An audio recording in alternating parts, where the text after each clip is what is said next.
রহস্য রোমাঞ্চে ঘেরা বাংলা তথা বিশ্ব সাহিত্যের নানান গল্প নিয়ে আসছি আমরা আমাদের চ্যানেল মৃতের শহর।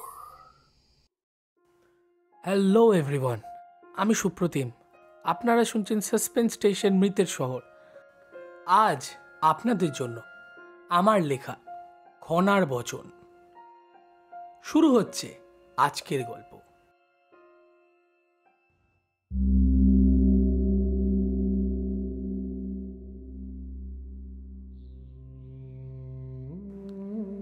আজ দুদিন হলো অমিয় পূর্ব মেদিনীপুরের চাইপাট গ্রামে এসেছে বন্ধুর বিয়ে উপলক্ষে। কলকাতায় চাকরির সূত্রে থাকার দরুন গ্রামাঞ্চলে আসার সুযোগ সহজে কেউ হারাতে চায় না। অমিয় তেমনই লোকের দলে। কাজে প্রস্তাবটা আসা মাত্রই সহজেই লুফে নিল অমিয় এবং পত্রপাঠ চলে এসেছে এই চাইপাটে। ছোট্ট ছিমছাম গ্রামখানা, সবুজ বনানীর ঘেরাটোপে ঢাকা চারদিক, দূষণমুক্ত ফ্রেশ এয়ার, যা কলকাতার পরিবেশে একেবারেই মেলে না। যেন অন্য এক জগৎ। গ্রামে পা দিয়েই অমিয়র মনটা ভালো হয়ে গেল। বিয়ে বাড়ির তোড়জোড় ও হইহট্টগোলে প্রথম দুদিন বেশ ভালোই ব্যস্ততায় কাটলো অমিয়র। বন্ধু রজত ও তার ভাই জগন্নাথ দুজনেই অমিয়র ভালো বন্ধু। রজত ও অমিয় একই কলেজে পড়ার সূত্রে বহুকালের বন্ধু। পরবর্তীতে জগন্নাথ পড়াশোনার জন্য কলকাতায় এলে তার সাথেও অমিয়র ভালো বন্ধুত্ব সম্পর্ক গড়ে ওঠে। বিয়েবাড়ির দুদিন পর ঝামেলা খানিক মিটলে এক সকালে জগন্নাথ বলল, চলো দাদা, তোমায় গ্রামটা ঘুরিয়ে আনি চলো। উত্তম প্রস্তাব। অমিয় খুব সহজেই রাজি হয়ে গেল। রজতের বাইকের চাবি নিয়ে দুজনে বেরিয়ে পড়ল গ্রাম ঘুরতে। শিয়ালকুঠির বন, ডাকাতকালীর মন্দির, মোড়া বনের বাদার, হোগলা ঝিলের বাঁশবন, শিলাবতীর চর সবই ঘুরিয়ে দেখালো জগন্নাথ অমিয়কে। দুপুর গড়াতে কাছের বাজার এলাকায় খাবারের জন্য থামলো তারা। এখান থেকে ওদের বাড়ি এখনো বেশ অনেকটা দূর, কাজেই সেখানেই ওরা মধ্যাহ্নভোজন পর্ব সেরে নেবে এমনটাই ঠিক হলো। বাইক থেকে নেমে অমিয় আর জগন্নাথ গিয়ে ঢুকলো একটা ভাতের হোটেলে। ছোট্ট পাইস হোটেলখানা ছিমছাম কিন্তু বেশ পরিষ্কার। কর্মচারীদের ব্যবহারও খুব ভালো। গ্রামের সাদাসিধে লোকগুলো পরম আপ্যায়ন করে খাওয়ালো। খাবারের ব্যবস্থাও যৎ সামান্য। পরিষ্কার ধোঁয়া ওঠা মোটা চালের ভাত, মুসুরির ডাল, ঝাল ঝাল আলু চোখা আর পুঁটি মাছের ঝোল। স্বাদ যেন অমৃত। বেশ তৃপ্তির সঙ্গেই খেলো দুজনে। খাবার টেবিলে দুজনে বসে আজকেরই ঘোড়ার গল্প করছে এমন সময় তাদের টেবিলের পাশে বসা এক মাঝবয়সী ভদ্রলোক হঠাৎই তাদেরই উদ্দেশ্য করে বলে উঠল, তা জলার ধারের মীরের পিঠে খনার বচন দেখেছেন? হঠাৎ ধেয়ে আসা কথাটায় অমিয় আর জগন্নাথ দুজনেই চমকে উঠল। মনে হলো জগন্নাথ জায়গাটা চেনে। সে বলল, জলার ধারের মীরের পিঠ, সে তো চেনা জায়গা। কেই বা আছে ওখানে? ওই তো একটা পুরনো ভাঙা ইমাম বাড়া। কেউ তো... কথা শেষ করতে না দিয়েই সে ব্যক্তি ফের বলে উঠল, ওইখানটায় একজন সাধু এসেছেন তো। ওর সাথে আছে খনা নিজে। আর সে এক অদ্ভুত ব্যাপার মশাই। যান না যান, আপনারা নিজের চোখে গিয়ে দেখে আসুন গিয়ে। লোকটার কথায় রহস্যের গন্ধ পেল দুজনেই। ঠিক করলো ঘুরেই আসবে মীরের ইমামবাড়া থেকে। মাত্র তো মাইলাটেকের রাস্তা, ফাঁকা পেলে পৌঁছাতে বেশি সময় লাগবে না।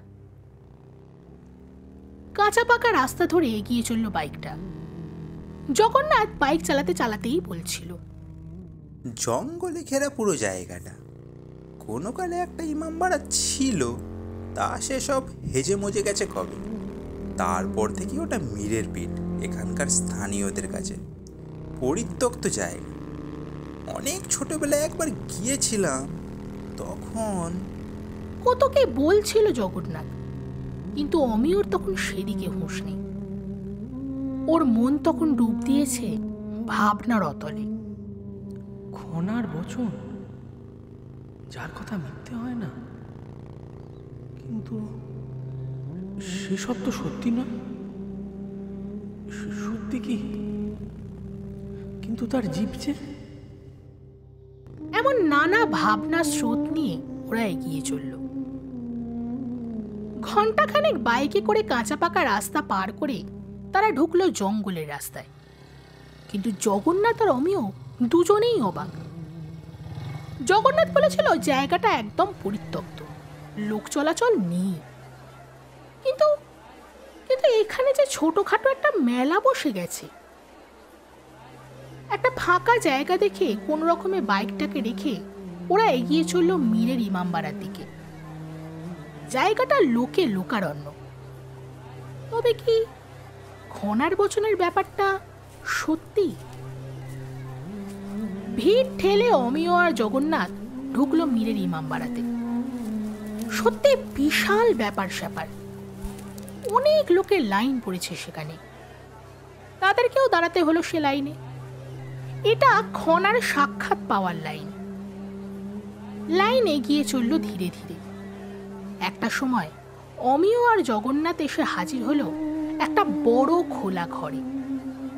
হয়তো এটা ইমামবাড়ার প্রধান কক্ষ ছিল কখনো। আজ সেই ঘরই হয়েছে খনার সাক্ষাতের পীঠস্থান। ঘরের মাঝখানে একটা কাপড় বা আসনের ওপর বসে রয়েছেন একজন বৃদ্ধ সাধু। তার পাশে একটা কিছু রাখা। অমিয়দের পালা আসতে ওরা সাধুর কাছে এগিয়ে গেল। হাঁটো মুড়ে তার কাছে বসতেই সাধু বাবা অমিয়দের উদ্দেশ্যে বলে উঠল, কি জানতে চাস বল, ঠিক না ভুল বলে দেব। বাবা, কি বাজখাই গলা! গোটা ঘরটা গম গম করে উঠল সেই স্বরে। জগন্নাথই প্রথমে শুরু করলো। আচ্ছা, আমার কাকা কি বেঁচে আছেন? খানিক অবাক হলো অমিয় এই প্রশ্নে। জগন্নাথ তখনও উদ্বিগ্ন মুখে চেয়ে আছে সাধু বাবার দিকে। সাধু বাবা পাশে রাখা বাক্সের ঢাকা খুলল। সেখান থেকে উঁকি মারল একটা মুখ, একটা অতি সাধারণ টিকটিকি। হ্যাঁ, টিকটিকি। এর কি কাজ এখানে? জিভটা সামনে বেরিয়ে এসে সোজা তাকালো জগন্নাথের দিকে। একটা মুহূর্ত কেটে গেল নিমেষেই। সাধু বলে উঠল, না, বেঁচে নেই। জগন্নাথ আবার জিজ্ঞেস করল। ওর মুখের উদ্বিগ্নতা ওর কণ্ঠে স্পষ্ট প্রকাশ পেল। আমাদের কোষ্ঠী পাথরের আর সোনার গোপালটা কি কাকা চুরি করেছিলেন? জগন্নাথের কথা শেষ হবার সঙ্গে সঙ্গে সাধুর পাশে থাকা চেরা চোখের জিভটার মুখ থেকে বেরিয়ে এলো শব্দটা। সাধু বলল, জগন্নাথ ফের জিজ্ঞেস করল, সে জিনিসগুলো কি আমরা ফিরে পাবো? আবার কোনো জবাব নেই। সাধু জানালো, না। উঠে দাঁড়ালো জগন্নাথ। মুখে হতাশার ছাপ স্পষ্ট। অমিয় কিন্তু মনে মনে হাসছে। গ্রামের মানুষগুলো সত্যি কি বোকা হয়! একটা লোক টিকটিকি নিয়ে ব্যবসা পাতলো আর সেটা ওরা মেনেও নিল। হায় রে! জগন্নাথ উঠে যেতে অমিয় মুচকি হেসে হাঁটু গেড়ে বসল। সাধু বলে উঠল, কি জানতে চাস? একটা গভীর নিস্তব্ধতার তরঙ্গ আচ্ছন্ন করে ফেলল যেন গোটা ঘরটাকে। সেই নিস্তব্ধতার ঢেউ কেটে গম গম করে উঠল অমিয়র গলা। আমি কি খুনি? জগন্নাথ চমকে উঠল এরকম প্রশ্ন শুনে। এসব কি বলছে অমিয়দা? সাধু বাবা এই প্রথম মুখটা তুলে তাকালেন। টিকটিকিটাও তাকিয়ে আছে অমিয়রই দিকে। সেটা দৃষ্টি সোজা অমিয়র চোখের দিকে স্থির। এক মুহূর্ত চুপ, তারপরই প্রতিধ্বনিত হলো একটা পরিচিত আওয়াজ।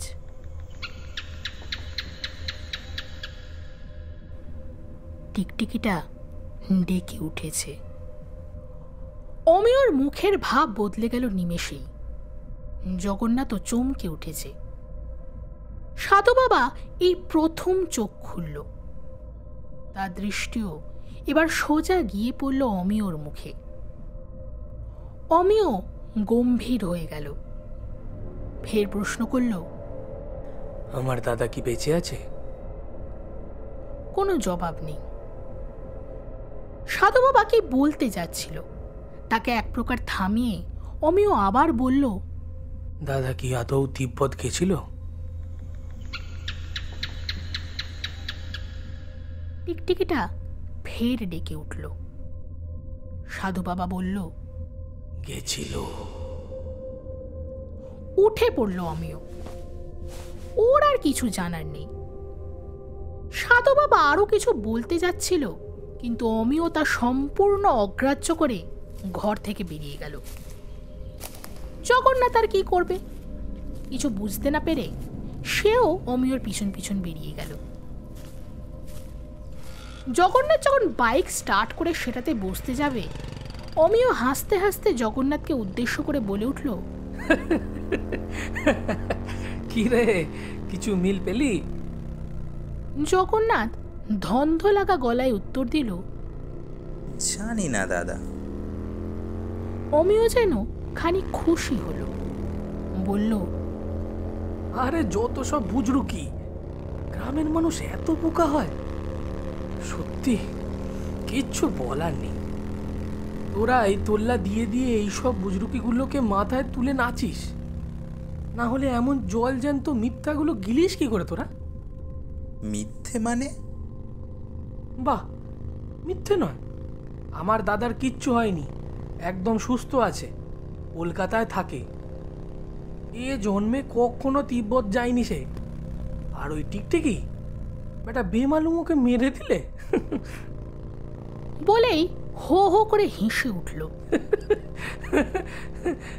আবার বোঝো আমি নাকি খুনি। কিরে, ভয় লাগছে নাকি? আফটার অল একটা টিকটিকি যে আমায় শনাক্ত করেছে খুনি বলে। খানিক তাচ্ছিল্যের সুরে হাসতে হাসতেই প্রশ্নটা করল অমিয়। জগন্নাথও খানিকটা লজ্জিত হয়ে হেসে উঠল। বাইক ফের চলতে শুরু করেছে কাঁচা পাকা রাস্তা ধরে। নভেম্বর মাসের হালকা শীতের স্পর্শ এসে লাগছে মুখে। বাইকের পেছনে বসা জগন্নাথ খেয়াল করল না। বাইক চালাতে চালাতে অমিয়র চোয়াল শক্ত হয়ে উঠেছে কখন। মুখের ভাব পাল্টে গেছে বেশ কিছুক্ষণ হলো। বিকেল নাগাদ বাড়ি ফিরে এলো দুজনে। গাড়ি গ্যারেজ করে জগন্নাথের সঙ্গে বাড়ি ঢুকতেই রজতের সঙ্গে দেখা হয়ে গেল। কিরে, কেমন গ্রাম ঘুরলি? ভালো লেগেছে? সে আর বলতে, এই রাস্টিক নেচার এক্সপিরিয়েন্স করতেই তো এত দূর আসা। আচ্ছা শোন, সারাদিন ঘুরছি তো খুব ক্লান্ত লাগছে বুঝলি, ঘন্টাখানিক বিশ্রাম নেব। তুই আবার এসে বিরক্ত টিরক্ত করিস না কিন্তু। তোর বিরক্ত করার লোক যে এসে গেছে, তাকে গিয়ে যত খুশি বিরক্ত করিস। হ্যাঁ রে শালা, আমি তো বিরক্ত করি না। যাকে তুই গিয়ে রেস্ট নে, কেউ বিরক্ত করবে না।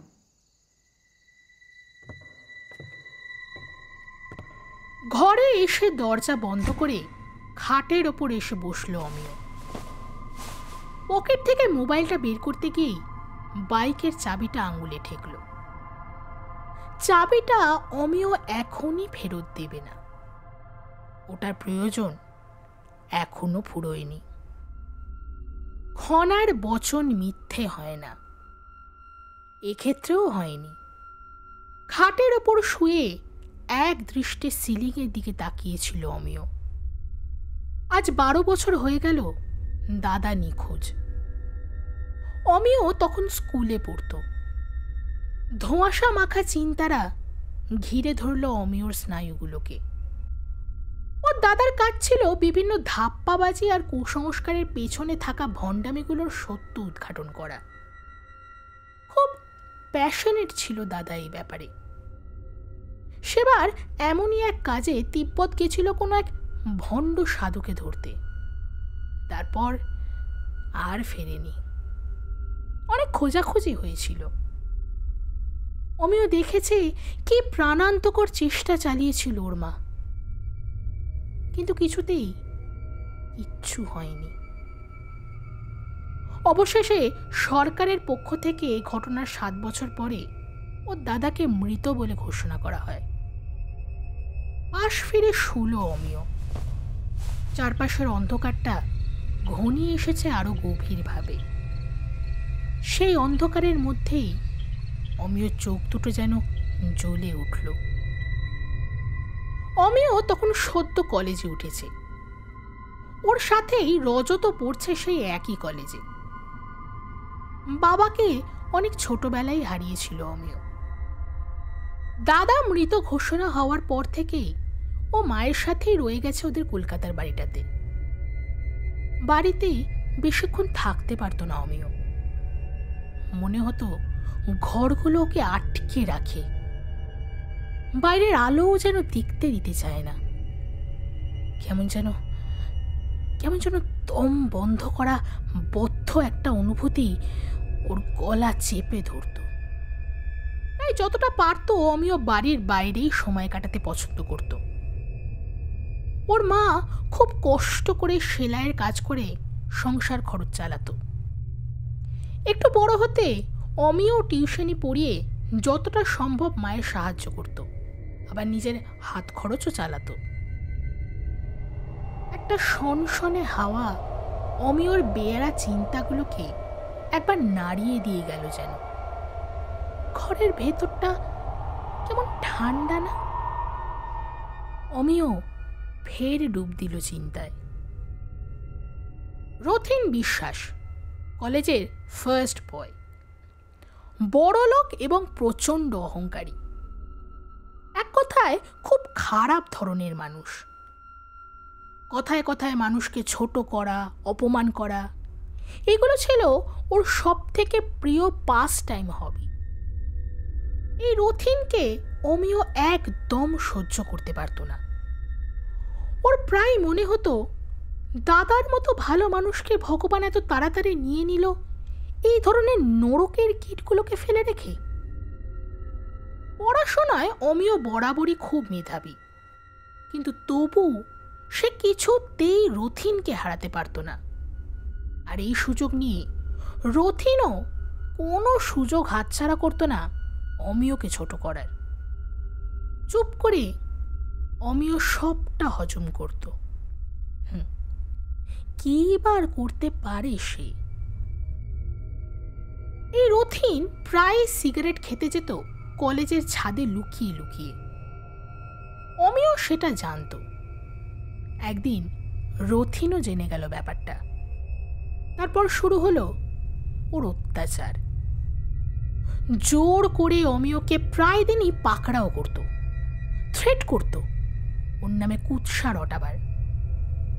কলেজ ফেরতে পথে চড়াও হয়ে শাসাত যেন অমিয় মুখ বন্ধ রাখে। অসহ্য লাগত ওর। মনে হতো ওর ঘরের সেই দেওয়ালগুলো ওকে দম বন্ধ করে পিষে মারবার চক্রান্ত করছে। তারপর একদিন কলেজের ছাদ থেকে পড়ে রথিন মারা গেল। অত বড় লোকের ছেলে, হাঙ্গামা তো হবেই। গোটা কলেজ ক্যাম্পাসটা পুলিশে ভর্তি। সংবাদ মাধ্যম খবরের কাগজেও বেশ ফলাও করে বেরিয়েছিল খবরটা। কলেজের ছাদ থেকে পড়ে মৃত্যু বছর 20 তরুণের। রথিনের ছাদ থেকে পড়ে থাকা দেহটা ঘিরে যখন ভিড়টা জমা হয়েছিল, কৌতূহলী মুখগুলোর মধ্যে একটা মুখ অমিয়রও ছিল। এক মনে তার দৃষ্টি নিবদ্ধ ছিল রথিনের ওই থেতলে বেরিয়ে আসা মগজের দিকে। সেদিনের সকালটাও আর 5টা দিনের মতোই ছিল। সকাল থেকে শুরু হয়েছিল রথিনের লিজার টাইম হবি। ভয়ানক দুর্ব্যবহার করছিল ছেলেটা অমিয়র সাথে। নেহাত রজত ছিল, না হলে অমিয়র হাতই উঠে যেত। রাগটা সামলে নিয়েছিল, কিন্তু বেলা বাড়ার পর রথিনকে যখন ছাদের দিকে যেতে দেখলো অমিয়, তখন আর নিজেকে সামলাতে পারেনি। গুটে গুটে পায়ে অমিয় যখন ছাদে উঠে এলো, তখন রথিন দরজার দিকে পেছন করে ছাদের ধারে দাঁড়িয়ে মৌজ করে সিগারেটে শুকটান দিচ্ছে। বেশ ধারেই দাঁড়িয়েছিল। ওদের এই কলেজ বিল্ডিংটা বেশ পুরনো, ছাদটা প্রায় ন্যাড়াই বলা চলে। পাঁচিল খুবই নিচু। 7তলা বিল্ডিংয়ের ছাদ থেকে শহরের অনেকটা অংশ দেখা যায়। তাই বোধহয় রথিনের এই জায়গাটা এত প্রিয়। চুপি চুপি অমিয় ওর পেছনে গিয়ে দাঁড়িয়েছিল। তারপর রথিন যতক্ষণে ব্যাপারটা বুঝতে পারল, তার আগেই দুটো শক্ত হাতের জোর ধাক্কা ওকে পাঁচিলের বাইরে ছুঁড়ে দিয়েছে। নিচে পড়ার সময় রথিন দেখেছিল অমিয়কে। সেই মুখে খেলা করছিল একটা ক্রূর স্বস্তির হাসি। ঘটনার আকস্মিকতায় চিৎকারটুকু বের হয়নি ওর মুখ থেকে। মাথার ভারে পড়েছিল রথিন। সিমেন্টের মেঝের সঙ্গে প্রত্যক্ষ সংঘর্ষে থেতলে গিয়েছিল পুরো মাথাটা। ঘিলু আর রক্ত মিলেমিশে ছিটকে পড়েছিল চতুর্দিকে। ভেসে যাওয়া রক্তের স্রোতটা বয়ে যাচ্ছিল যেন সদ্য জেগে ওঠা কোনো নদীর মতো। কি শান্তি না! অমিয়র মনে হয়েছিল যেন ওর দুপাশে ওকে পিষে মারতে আসা ওই দেওয়ালগুলোকে ও যেন ভেঙে গুড়িয়ে দিয়েছে। আর সেটা ওকে দমবন্ধ করে মারতে পারবে না। নিজেকে মনে মনে দুষল অমিয়। না, এই কাজ তার অনেক আগেই করা উচিত ছিল। কি শান্তি! রক্তের লাল ধারাটা কি সুন্দর বয়ে যাচ্ছে মুক্তির আনন্দে। রথিনের নিথর দেহটা কেমন মুখটা চুপ করে পড়ে রয়েছে বোবা চোখ মেলে। হ্যাঁ, দেখে পরম শান্তি অনুভব করছিল অমিয়। খাটের ওপর উঠে বসলো অমিয়। একটা দীর্ঘ নিঃশ্বাস বেরিয়ে এলো ওর ভেতর থেকে। এতক্ষণ ধরে সে হেঁটে বেড়াচ্ছিল নিজের ফেলে আসা অতীতের পাতায়। খুন, হ্যাঁ, খুনই করেছিল অমিয় সেদিন। সত্যিকারের খুন। টিকটিকিটা সত্যিই বলেছে। ব্যাপারটা অবাক করা হলেও অমিয় অস্বীকার করতে পারল না। না, সেদিনের পর থেকে অমিয়কে আর কোনো ঝামেলা পোয়াতে হয়নি। পুলিশ প্রাথমিক জিজ্ঞাসাবাদের পর রেহাই দিয়েছিল অমিয় সহ রথিনের সমস্ত ব্যাচমেটদের। কেউ কিচ্ছু ধরতে পারেনি, কিচ্ছু না। কিন্তু এতদিন পর এই একটা টিকটিকিতে কিনা। দাঁড়াও, দেখাচ্ছি মজা। এক ঝলক হাসির রেখা খেলে গেল অমিয়র মুখে, ঠিক যেমনটা রথিন দেখেছিল শেষবারের মতো। আস্তে আস্তে সন্ধে গড়িয়ে রাত নামল। এদিককার গ্রামে রাত খুব তাড়াতাড়ি নামে। 8টা বাজতে না বাজতেই চারদিক নির্জন নিশ্চুপ হয়ে যায়। রাতের খাবার টেবিলে অমিয়কে না দেখতে পেয়ে রজত জগন্নাথকে ডেকে বলল, ভাই যা তো অমিওকে ডেকে আনতো। তখন বলছিল যে খুব টায়ার্ড লাগছে, একটু রেস্ট নেবে, একবার দেখতো গিয়ে। দাদার কথা মতো জগন্নাথ অমিয়র ঘরে গিয়ে টোকা দিল। অমিয়দা, অমিয়দা, খেতে দিয়েছে, খাবে এসো। কি আশ্চর্য, এত ডাকাডাকিতেও সাড়া দিচ্ছে না কেন অমিয়দা? শরীর খারাপ করলো নাকি? ভেজানো দরজার পাল্লাটা হাত দিতেই খুলে গেল। জগন্নাথ দেখল ঘর ফাঁকা, অমিয়দা নেই। সে কি রে, ঘরে নেই? এই অন্ধকারে ছেলেটা গেল কোথায়? জগন্নাথের মুখ থেকে কথাটা শুনে অবাক হয়ে গেল রজত। খোঁজ শুরু হলো। উৎসবের বাড়ি, কেউ খেয়ালই করেনি অমিয় কখন বাড়ি থেকে বেরিয়ে গেছে। খোঁজাখুঁজিতে জানা গেল রজতের বাইকটাও পাওয়া যাচ্ছে না। এত রাতে বাইক নিয়ে অমিও কোথায় যেতে পারে? অবাক আর উদ্বিগ্নতা ফুটে উঠেছে রজতের গলায়। জগন্নাথ কিন্তু অবাক হলো না, বরং বেশ চিন্তিত দেখালো ওর মুখ। রজত জগন্নাথের মুখের ভাব দেখে জিজ্ঞেস করল, কি রে, কি হয়েছে? তোর মুখটা অমন লাগছে কেন? জগন্নাথ যেন একটা ঘোরের মধ্যে ছিল। দাদার গলার স্বরে হুঁশ ফিরল ওর। দুপুরের সমস্ত কথা সে খুলে বলল রজতকে। সবটা শুনে রজতের মুখের ভাব পাল্টে গেল এক মুহূর্তে। ঠিক যেন ভূত দেখছে সে। ঠান্ডা রাত, চারিদিকে জমাট অন্ধকার। কুয়াশা ঘেরা গ্রামের কাঁচা পাকা রাস্তা ধরে একটা বাইক ছুটে চলেছে খুব জোরে।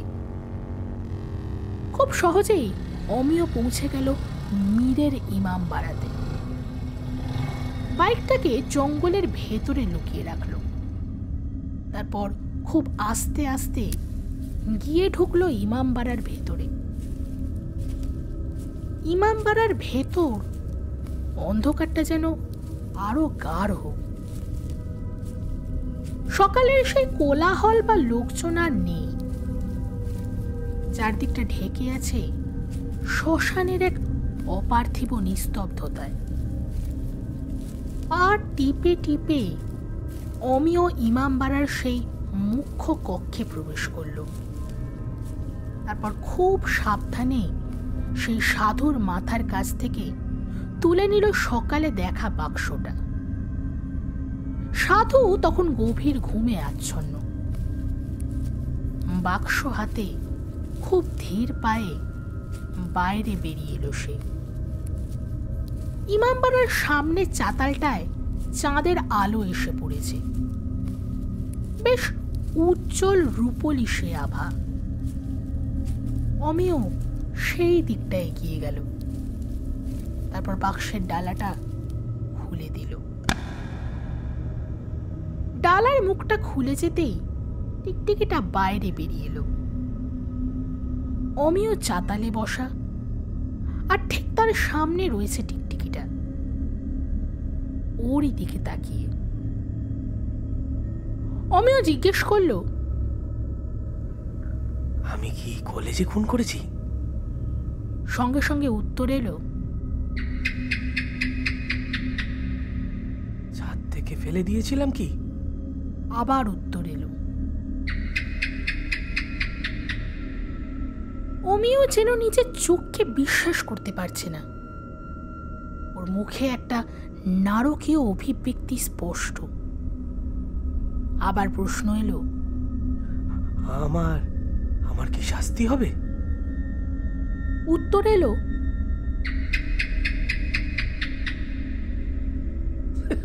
খিক খিক করে হেসে উঠল।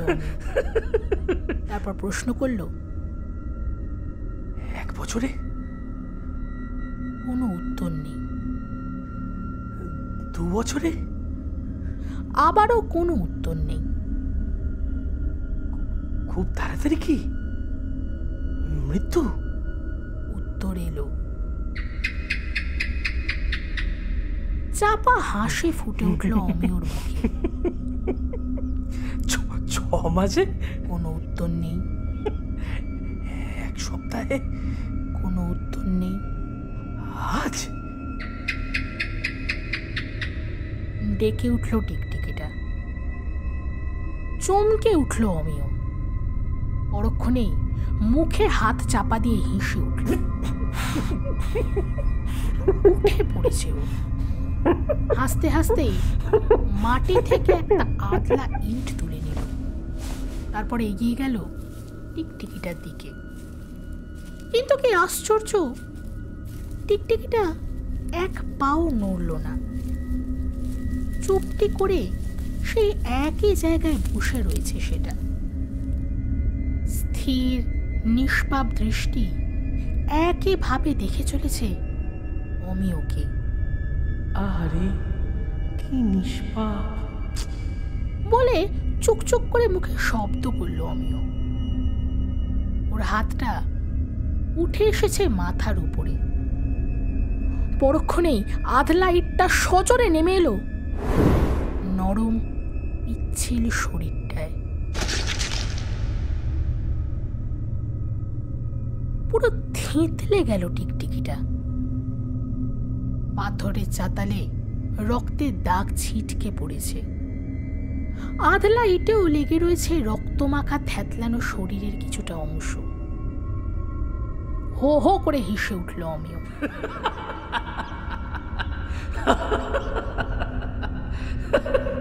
আমার মৃত্যুর দিন স্থির করছিল, অথচ নিজের মৃত্যুর কোনো খবরই রাখে না।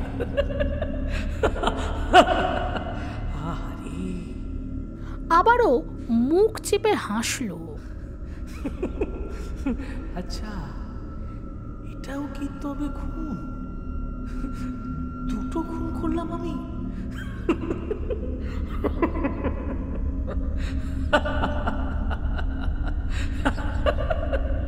ফের হো হো করে হেসে উঠল।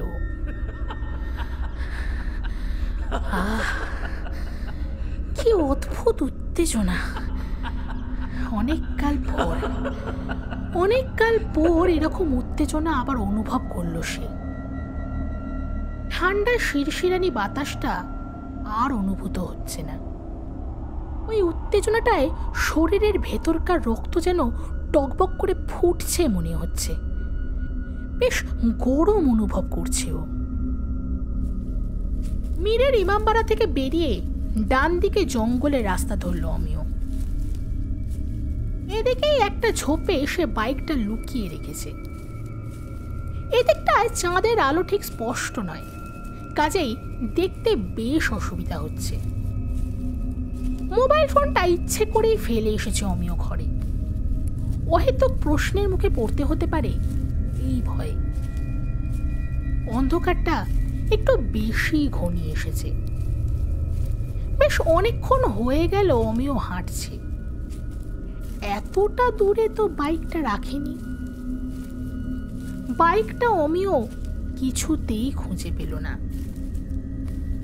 একে তো ঘুরঘুটে অন্ধকার, কিছুই সঠিকভাবে ঠাহর করা যাচ্ছে না। তার উপর সে দিকভ্রান্ত হয়েছে কিনা সেটাও সঠিক বুঝতে পারছে না। অনেক খোঁজাখোঁজি করেও যখন বাইকটার হদিশ মিলল না, অমিয় শেষটায় হাঁটা দেবে বলেই ঠিক করল। ফাঁকা শুনশান নিশ্চুপ রাস্তা। জঙ্গলের পথে শুধু অমিয়র একা হেঁটে যাওয়ার শব্দ কানে আসে। কোনো কোনো জায়গায় চাঁদের আলো পড়ে স্পষ্ট, কোথাও বা আবার জমাট কালো তমসা। এইরকম আলো আধারি খেলার মাঝ হতে বেশ অনেকটা পথ পার করে অমিয় এসে দাঁড়ালো একটা খোলা প্রান্তে। সামনে বেশ অনেকটা জায়গা খোলা। আকাশে মেঘটা সরে যেতে অমিয় বুঝতে পারল জঙ্গল শেষ হয়ে ও এসে দাঁড়িয়েছে একটা রেল লাইনের মাঝে। এদিক ওদিক নজর করল অমিয়। সিগন্যাল বা ট্রান্সমিটার জাতীয় কিছুই চোখে পড়ল না ওর। বোধহয় কোনো এককালে এই রেলপথ ব্যবহার হতো, তবে এখন তা একেবারেই পরিত্যক্ত। জঙ্গলের মাঝে এই পরিত্যক্ত রেল লাইন ধরে এগোবে বলেই স্থির করল অমিয়। জঙ্গলের পথে আলো নেই বললেই চলে, এখানে অন্তত চাঁদের আলোটা আছে। তাছাড়া জঙ্গলের মধ্যে বন্য জন্তু জানোয়ারের ভয় আছে, তার চাইতে এই পরিত্যক্ত রেলপথই ভালো। এগিয়ে চলল অমিয়। সত্যি রথিনটা চলে যাবার পর অমিয়র জীবনটাই পাল্টে গিয়েছিল যেন। তারপর থেকে কোনো দিন সে সেকেন্ড হয়নি, বরাবর ফার্স্ট হতো। সমস্ত প্রফেসররা খুবই স্নেহ করত ওকে। আস্তে আস্তে রথিনের সমস্ত স্মৃতি যেন মুছে গিয়েছিল কলেজের থেকে।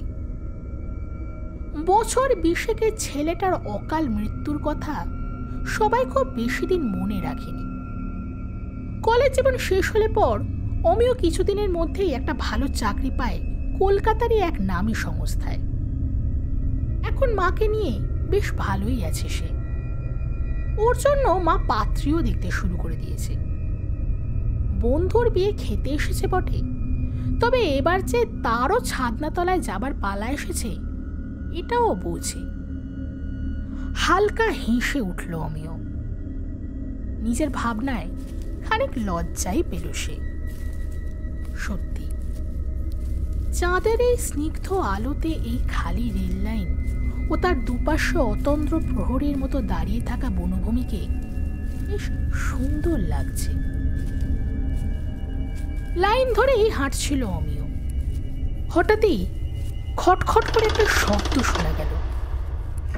অমিয় কিছু বুঝে ওঠার আগে খট করে রেলের পাতটা চেঞ্জ হয়ে অমিয়র পাকে পুষে দিয়ে রেলের অন্য সমান্তরাল লাইনটার সঙ্গে মিশে গেল সেটা। প্রচন্ড যন্ত্রণায় অমিয় চিৎকার করে উঠল। গোড়ালি শুদ্ধ পায়ের অংশটা পুরো পিষে গেছে আটকে থাকা লোহার পাত দুটোর মাঝে। নিজের কপাল চাপড়েও কোনো লাভ নেই। কেন যে সে সতর্ক ছিল না? নিজেকে দুষতে দুষতে ভীষণ যন্ত্রণায় ছটফট করতে করতে অমিয় কোনো মতে নিজের পা টেনে বের করার চেষ্টা করতে লাগলো। যন্ত্রণার তীব্রতায় তার মাথা ঝিমঝিম করছে। বুঝতে পারছে পাটা থেঁতলে গিয়ে রক্ত ঝরছে অঝরে। অতিরিক্ত রক্তক্ষরণে জ্ঞান হারানোরও ভয় বেড়ে যায়। অমিয় প্রাণপণে নিজের পা ছাড়ানোর চেষ্টা করছে, এমন সময় ওর কানে এলো একটা অত্যন্ত পরিচিত শব্দ। এই শব্দ সে এর আগেও বহুবার শুনেছে, কিন্তু আজ শব্দটা আনন্দ নয়, বরং ভয়ের সঞ্চার ঘটালো অমিয়র মধ্যে। শব্দটা ট্রেনের হুইসেলের। তার মানে ট্রেন আসছে, আর আসছে অমিয়রই দিকে। এবার অমিয়র পা তো সম্পূর্ণভাবে আটকে রয়েছে রেলের পাত দুটোর মাঝে। আহত উন্মাদের মতো অমিয় এবার টানাটানি শুরু করলো। পারলে সে যেন নিজের পাখানা ছিঁড়ে উপড়ে ফেলে, কিন্তু কোনো ফল হলো না। বেগতিক দেখে আশেপাশে তাকাতে লাগলো অমিয়। ধারালো একটা কিছু খুঁজছে সে। পাখানা যদি এখনই বাদ দিতে পারে তবে এই যাত্রায় প্রাণটা তো অন্তত বেঁচে যাবে। কিন্তু হায়, তেমন কিছুই সে দেখতে পেল না। তার বদলে দূর থেকে আগত ট্রেনখানার আলো আরো স্পষ্ট হয়ে উঠল। খুব তাড়াতাড়ি ওটা এখানে এসে পড়বে এবার। তারপর আর ভাবতে পারল না অমিয়। এখন উপায়? অমিয় আবার পাগলের মতো হাতড়াতে লাগলো চারপাশ। একটা বড় ধারালো পাথর কুড়িয়ে নিল সে। তারপর সেটা দিয়ে সজোরে আঘাত করলো নিজের পায়ে। পাখানা কেটে বাদ দিতে চায় সে, কিন্তু আঘাতের তীব্রতায় ও প্রবল যন্ত্রণায় মাটিতে পড়ে গেল অমিয়। তার হাত ভর্তি হয়ে গেল রক্তে, পা থেকে গল গল করে রক্ত ঝরছে। কি করবে ঠিক বুঝে উঠতে পারল না অমিয়। ঠিক কেমন সময় সে লক্ষ্য করলো রেল লাইনের ধারে জঙ্গলের কাছে দাঁড়িয়ে রয়েছে একটা মূর্তি। ছায়া মূর্তিটা অমিয়র চেনা, মীরের ইমামবাড়ার সেই সাধু। তার দৃষ্টি সোজা অমিয়র ওপর। কিন্তু কি আশ্চর্য, সাধু বাবাকে দেখে অমিয় কিন্তু চিৎকার করে তাকে ডাকলো না। তার বদলে যেটা করলো তা আরো অবাক করা। পাথরটা হাত থেকে পড়ে গেল অমিয়। মাথা চাপড়াতে চাপড়াতে সে হো হো করে হাসতে লাগলো।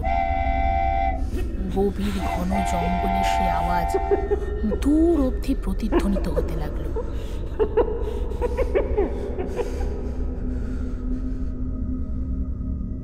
বরাহ মিহিরের মান রাখতে খনা নিজের জিভ কেটে ফেলেছিল।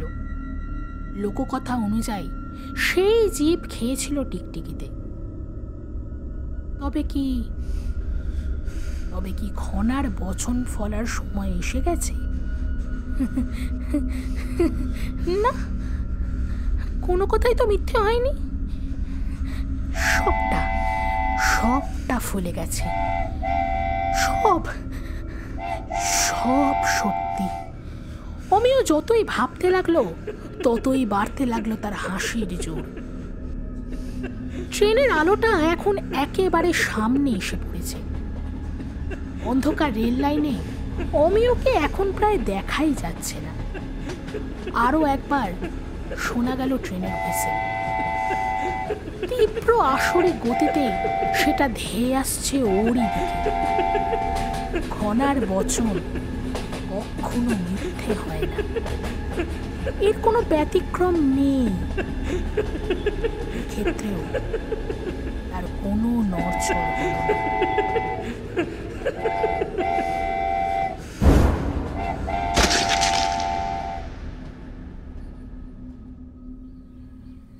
পরদিন সকাল পর্যন্ত যখন অমিয়র কোনো খোঁজ পাওয়া গেল না, জগন্নাথ তখন পুলিশকে মীরের ইমামবাড়ার কথা জানালো।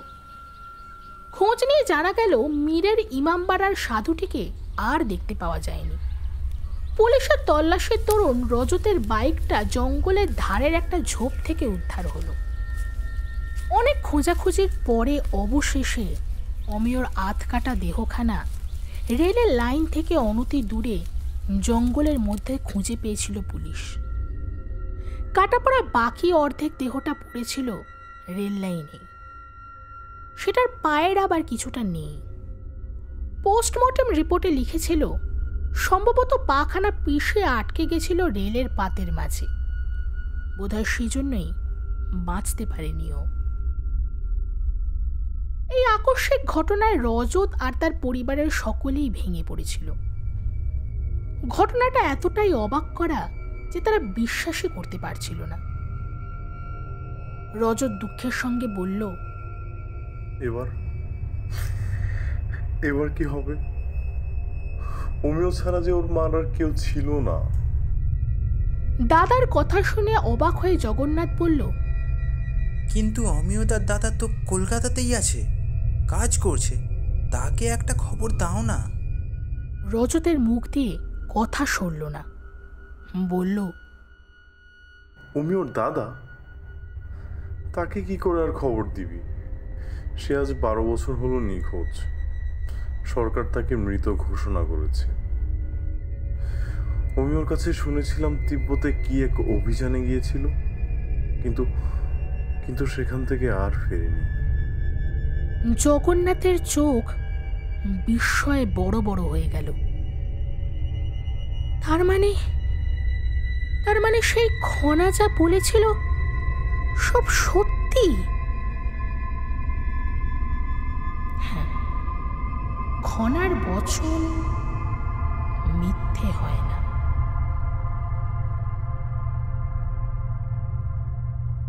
শুনছিলেন আমাদের আজকের গল্প খনার বচন, রচনা সুপ্রতিম। অমিয় ও সাধু বাবার ভূমিকায় সুপ্রতিম, রজতের ভূমিকায় জুবায়েদ, জগন্নাথের ভূমিকায় সমীর, গল্পের কথক ও জনৈক লোকের ভূমিকায় আমি শুভপ্রিয়া। আমাদের উপস্থাপনা যদি আপনাদের ভালো লেগে থাকেন তাহলে প্লিজ আমাদের চ্যানেলটিকে সাবস্ক্রাইব করুন। আমাদের ফলো করতে পারেন আমাদের ফেসবুক ও ইনস্টাগ্রামের পেজে সাসপেন্স স্টেশন মৃতের শহর এই নামে। দেখা হচ্ছে খুব তাড়াতাড়ি আরেকটি নতুন রোমাঞ্চকর পর্ব নিয়ে। সঙ্গে থাকুন।